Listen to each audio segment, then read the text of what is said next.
Isu ni boleh bawa satu persepsi buruk kepada mahkamah seolah-olah mengatakan bahawa sistem kehakiman kita tak adil dan tak telus. Benda ni bukan benda kecil. Dia tuduh mahkamah dikawal oleh kerajaan.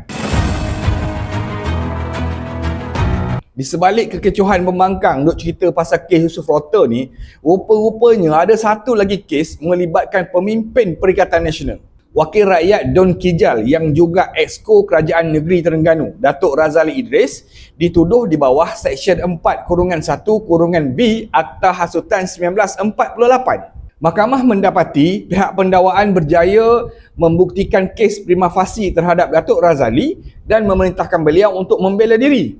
Tarikh bela diri bermula 4 September 2025. Tapi kesianlah dekat dia, pembangkang duk sibuk pasal kes Yusof Rota ni, orang tak peduli pun pasal kes dia. Sampai kan dia kena up sendiri dekat Facebook yang dia kena bela diri. Apa cerita sebenarnya? Cerita dia, masa pilihan raya kecil Parlimen Kemaman, dalam satu majlis pelancaran jentera pilihan raya PRK Kemaman, Datuk Razali ni dia ada berucap dalam majlis tu. Dalam ucapan tu, dia sebut dengan jelas, inilah yang saya fikir jentera-jentera kerajaan, SPRM, lepas tu hakim-hakim ni telah dikontrol oleh kerajaan PMX yang memerintah negara kita pada hari ini.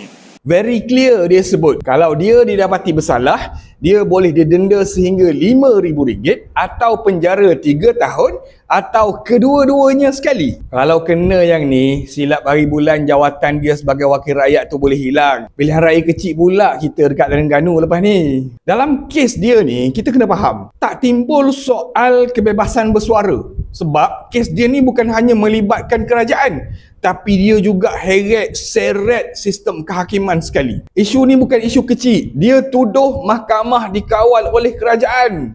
Isu ni boleh bawa satu persepsi negatif, persepsi buruk kepada sistem kehakiman kita. Mengatakan seolah-olah sistem kehakiman kita ni tak adil, tak telus, boleh dikawal oleh pihak-pihak yang lain. Kalau dia kritik PMX ataupun kritik kerajaan, Perdana Menteri ke, mana-mana menteri ke, dia boleh menjawab. Tak ada masalah, itu tak ada isu. Tapi, kalau dia sentuh mahkamah, hanya undang-undang yang boleh membersihkan sistem kehakiman kita. Selama ni bukan tak ada orang kritik kerajaan. Ramai je orang luar ataupun pihak-pihak pembangkang yang mengkritik polisi kerajaan, dasar kerajaan.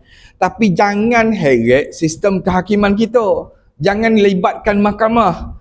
Nak tuduh mahkamah dikawal oleh kerajaan, nak tuduh pihak-pihak lain dikawal oleh kerajaan. Ini satu tuduhan yang sangat-sangat berat, Datuk. Kita kena jaga sistem kita, institusi kehakiman kita daripada sebarang ancaman, daripada sebarang fitnah dan juga hasutan. Kita jangan duk fikir ini semua kerajaan yang kawal. Jangan sebar kebencian, jangan menghasut rakyat. Bukan saja membenci kerajaan, tapi jangan juga hasut rakyat untuk benci sistem kehakiman. Ini yang jadi masalah ni. Kita nak berpolitik ni, tuan-tuan, ada cara dia, ada gaya dia. Jangan libatkan semua orang yang langsung tak ada kaitan. Benda yang tak ada kaitan dengan politik. Contohnya sistem kehakiman, contohnya sistem Raja Melayu kita.